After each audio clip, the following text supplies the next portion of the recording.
নমস্কার। আগামী 17ই আগস্ট সোমবার রবি নিজের রাশি সিংহ রাশিতে প্রবেশ করে যাবেন, যার ফলে কী হবে, 4টি রাশি জাতক জাতিকাদের ভীষণ পাওয়ারফুল পজিশন হতে চলেছে। যারা ব্যবসায়ী আছেন তারা গভর্নমেন্ট সেক্টর থেকে নতুন কোনো ডিল করতে পারবেন, তার সাথে যে কাজ করবেন তাদের প্রশংসা হবে, সম্মানও পাবেন।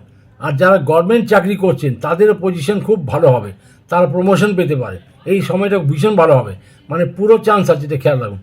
তার সাথে আরেকটা কথা বলে দিই, যারা সরকারি চাকরি খুঁজছিলেন বা যাদের পেন্ডিং পড়ে আছে বা যারা চাইছেন সরকারি চাকরি হোক, নিশ্চিত রূপে হবে এই সময়টাতে।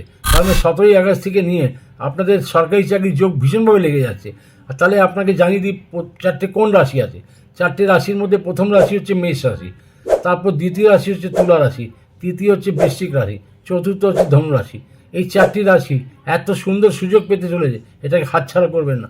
মানে ভীষণ ভালো সময় আপনাদের, যেখানেই আপনি হাত দেবেন সেখানেই সোনা হবে, মানে ভীষণভাবে রাজ্য হতে চলেছে আপনাদের।